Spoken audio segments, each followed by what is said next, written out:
Hello दोस्तों, स्वागत है आप सभी का इस चैनल अनलिमिटेड एजुकेशन पे। मैं हूं अभिजीत कुमार और बात कर रहा हूं आपका जीडीसीई एएलपी सिलेबस के बारे में।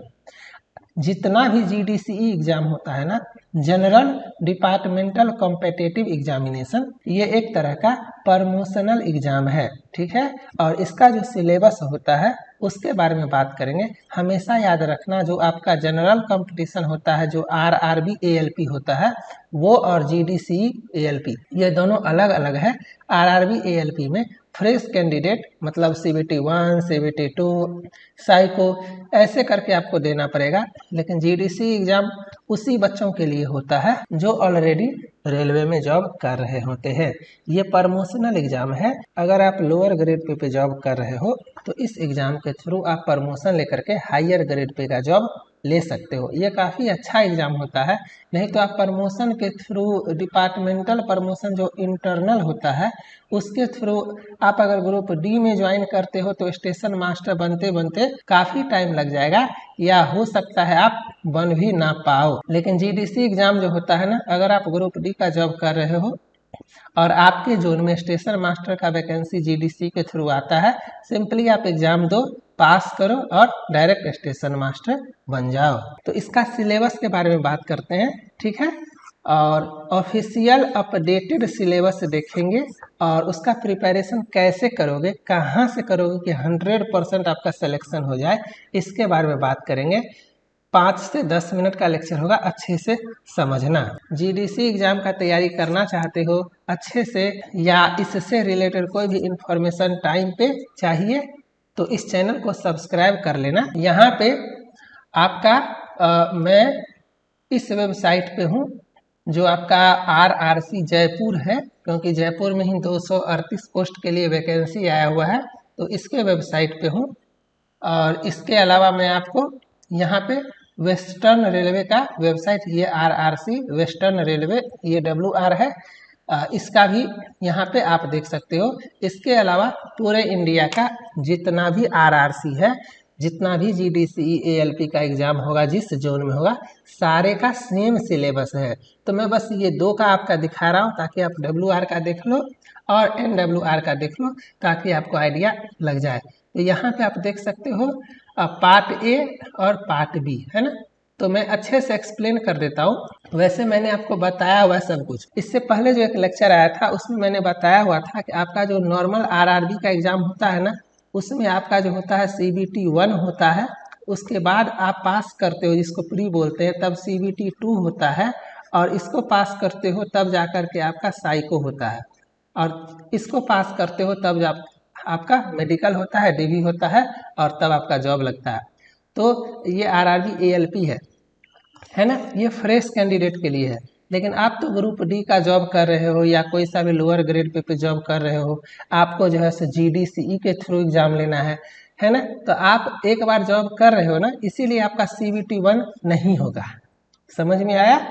तो जो जीडीसी के बच्चे होते हैं उसका जो है सो डायरेक्ट ये एग्जाम होता है और ये एग्जाम होता है। तो यहाँ पे इसका नाम CBT 2 है या मेंस है, और इसी एग्जाम को यहाँ पे CBT बोलते हैं, डायरेक्ट कंप्यूटर बेस्ड टेस्ट या रिटन एग्जाम टेस्ट, ठीक है। और ये ऑनलाइन होता है। ऑनलाइन ऐसे भी समझ सकते हो, CBT का फुल फॉर्म ही होता है कंप्यूटर बेस्ड टेस्ट, तो कंप्यूटर पे दोगे तो ऑनलाइन ही होगा, ठीक है। और इसके बाद आपका साइको टेस्ट। तो जो आपका आरआरबी एएलपी का मेंस का सिलेबस है, वही आपका जीडीसीई का रिटन एग्जाम का सिलेबस। और पूरे इंडिया में जितना भी रेलवे जोन है, जहां भी जीडीसीई एएलपी या टेक्नीशियन का वैकेंसी आता है, उसका यही सिलेबस है। तो ये आपको समझ में आया। अब इसमें क्या होता है, ये जो एग्जाम होता है इसमें 2 पार्ट होता है, एक आपका पार्ट ए और एक आपका पार्ट बी, है ना। तो यही आपका यहाँ भी होगा, पार्ट ए और पार्ट बी। ये आपको समझ में आया। अब ध्यान से समझना क्या बता रहा हूँ। पार्ट बी जो होता है ना, ये सिर्फ आपका क्वालिफाइंग इन नेचर होता है। क्वालिफाइंग इन नेचर होता है मतलब इसमें आपको एनी हाउ पास करना है। इसके नंबर से आपके मेरिट पे कोई फर्क नहीं पड़ेगा, लेकिन अगर आप फेल कर जाओगे तो आपका कॉपी ही चेक नहीं होगा, आप ऐसे ही बाहर हो जाओगे। जैसे साइको टेस्ट है ना, पास करना ही पड़ेगा, उसी तरह इसका पार्ट भी आपको पास करना ही पड़ेगा। ये आपका टेक्निकल पेपर होता है, जिस डिपार्टमेंट में आपने ITI या डिप्लोमा या BTech MTech किया हुआ है उस डिपार्टमेंट से रिलेटेड आपका पेपर होता है। इसमें 75 क्वेश्चंस होते हैं और इसको जो है सो आपको सिर्फ पास करना होता है। लेकिन आपका जो पार्ट ए होता है ना, फाइनल मेरिट आपका इसी पे बनता है। फाइनल जो आपका मेरिट बनता है, फाइनल मेरिट वो आपका इसी पे बनता है। पार्ट ए का पेपर में जो स्कोर करोगे इसका 70%, और जो आपका इस एग्जाम के बाद एक साइको टेस्ट होता है इसका 30%। ये दोनों मिला करके आपका फाइनल मेरिट बनता है। एक बात याद रखना, आप अनलिमिटेड एजुकेशन पे हो और अनलिमिटेड एजुकेशन सिर्फ और सिर्फ रेलवे एग्जाम का प्रिपरेशन करवाता है। आप इस चैनल पे SSC बैंक कुछ भी नहीं देखोगे, ना कोई स्टेट, ना कोई बिहार पुलिस, ना कोई अदर पुलिस, ना कोई स्टेट एग्जाम, सिर्फ और सिर्फ रेलवे, ALP और स्टेशन मास्टर। ALP और स्टेशन मास्टर, और ये दो पोस्ट इसीलिए क्योंकि दोनों में साइको टेस्ट होता है और अनलिमिटेड एजुकेशन साइको टेस्ट का प्रिपरेशन करवाने के मामले में पूरे इंडिया पे नंबर 1 पे है। इसीलिए इस चैनल पे सिर्फ और सिर्फ आपका ALP का प्रिपरेशन और स्टेशन मास्टर का प्रिपरेशन करवाया जाता है ना, साइको टेस्ट का और बेसिक साइंस एंड इंजीनियरिंग जो आपका ALP का मेंस है उसका, इसके अलावा कुछ भी नहीं। तो अगर आप लोग रेलवे का सीरियस प्रिपरेशन करना चाहते हो, अच्छे से कंप्लीट इन्फॉर्मेशन लेना चाहते हो, टाइम पे अपडेटेड रहना चाहते हो, तो इस चैनल को सब्सक्राइब जरूर कर लेना। और डिस्क्रिप्शन में मैंने लिंक दिया हुआ है टेलीग्राम ग्रुप का, उसको ज्वाइन कर लेना। तो अब मैं आपको थोड़ा सा ऑफिशियल सिलेबस बता देता हूँ। क्या है ऑफिशियल सिलेबस, ये देख लो। यहाँ पे जो मैंने बताया वही है। आपका पार्ट ए जो है ना, ये देखो 90 मिनट का आपका 100 क्वेश्चन, इसको बोलते हैं पार्ट ए। आपका जो है ना 2.5 घंटा का पेपर एक साथ होगा, तो ये आपका हो जाएगा 1.5 घंटा का, और ये आपका हो जाएगा 1 घंटा का, है ना। ये पार्ट ए, और ये पार्ट बी जो है वो आपका हो जाएगा 1 घंटा का। इसमें आपका 100 क्वेश्चंस रहेगा और इसमें आपका 75 क्वेश्चंस रहेगा। इसमें आपका नेगेटिव मार्किंग रहेगा कितना, तो 1/3, 1/3। इसमें आपका नेगेटिव मार्किंग रहता ही नहीं है, लेकिन इसमें आपका पास करना जो है वो कंपलसरी है। Anyhow you have to pass part B section, लेकिन आपका मेरिट बनेगा पार्ट ए पे और साइको टेस्ट पे। तो आपका जो ये 100 क्वेश्चन होगा 90 मिनट में, इसमें आपको ज़्यादा से ज़्यादा स्कोर करना पड़ेगा। पार्ट बी में बस आप इतना ही मेहनत करो कि आप किसी तरह पास कर जाओ, लेकिन पार्ट ए में आप इतना ज़्यादा मेहनत करो कि आपका इतना अच्छा स्कोर आए कि आपका फाइनल मेरिट बन जाए। और पार्ट ए का सिलेबस क्या है, तो ये जो 100 क्वेश्चन पूछेगा इसमें आपका मैथ होगा, रीजनिंग होगा, जनरल अवेयरनेस करंट अफेयर्स होगा और बेसिक साइंस एंड इंजीनियरिंग होगा। यहाँ पे आप देख सकते हो मैथ आपका 25 नंबर का है, रीजनिंग आपका 25 नंबर का है, जनरल अवेयरनेस आपका 10 नंबर का है, और बेसिक साइंस एंड इंजीनियरिंग देखो आपका 40 नंबर का है ना। यहाँ पे देखो 40 नंबर। अब आप सोच करके देखो, 40 नंबर का सिर्फ और सिर्फ आपका बेसिक साइंस एंड इंजीनियरिंग है। मैथ रीजनिंग बहुत सारे बच्चों का लगभग अच्छा होता है।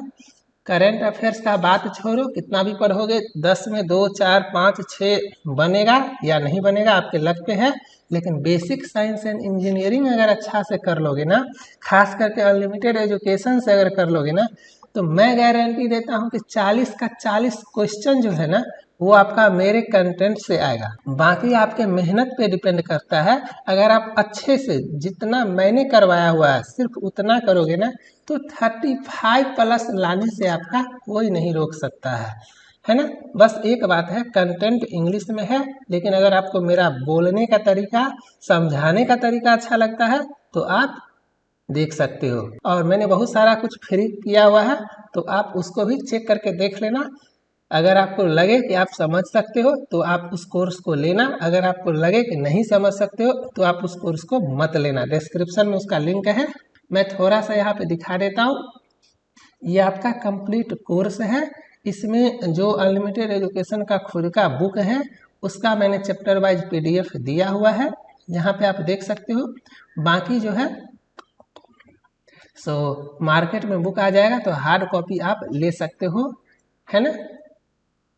उसके बाद यहाँ पे मैंने क्विक रिवीजन पर्पस से याद रखना 1500 प्लस क्वेश्चंस मैंने यहाँ पे आपको दिया हुआ है क्विक रिवीजन करने के लिए। इस 1500 क्वेश्चंस को मैंने वीडियो एक्सप्लेनेशन में एक्सप्लेन किया हुआ है, और हर एक चैप्टर का जो है मैंने कंप्लीट थ्योरी वाला वीडियो दिया हुआ है ताकि आपका कंसेप्ट क्लियर हो सके। तो यहाँ पे आप ये जो देख रहे हो, in this chapter you will get 190 plus most important previous year asked question, ऐसे करके आप सबको ऐड करोगे तो आपका 1500-1600 प्लस आ जाएगा।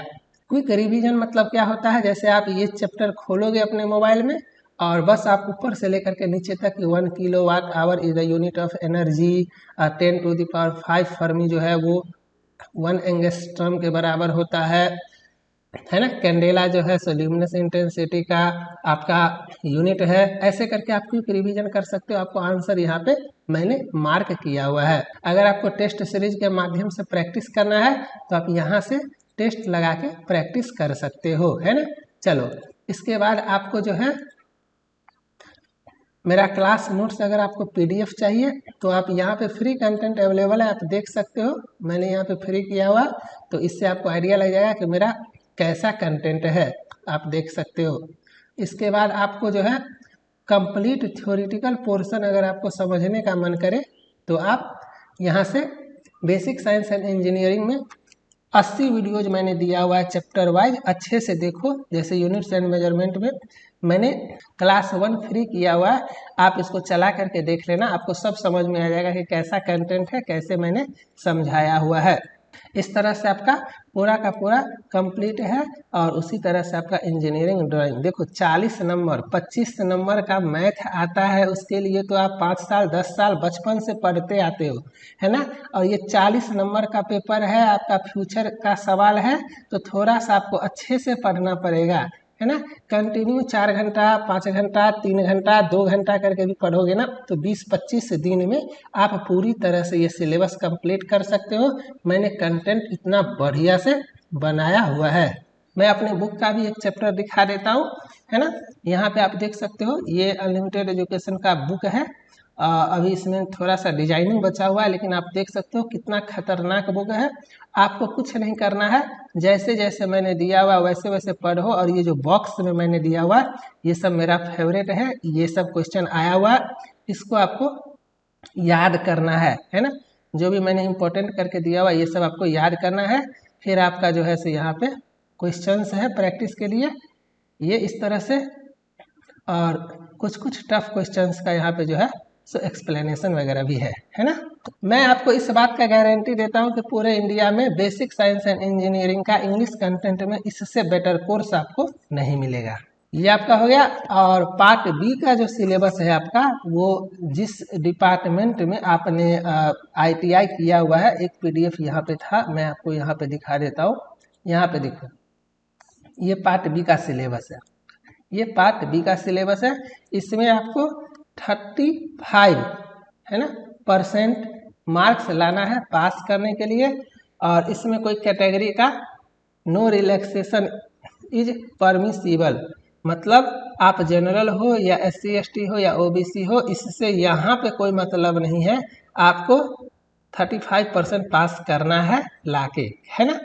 और यहाँ पे जो है आपका ये जिस डिपार्टमेंट में आपका है उसी से रिलेटेड आपका जो है पेपर होगा। अगर आप इलेक्ट्रिकल हो तो इलेक्ट्रिकल का पेपर होगा, टेक्निकल। इलेक्ट्रॉनिक्स हो तो इलेक्ट्रॉनिक्स का होगा, मैकेनिकल में फिटर हीट इंजन जो भी लिए हो उसका पेपर होगा। उसमें सिर्फ 35% ला के आपको पास करना है। बाकी पार्ट ए में अच्छा स्कोर करो क्योंकि वहाँ से 70%, और उसके बाद साइको टेस्ट पास करना है, वहाँ का 30%। ये दोनों मिला करके फाइनल मेरिट बनेगा।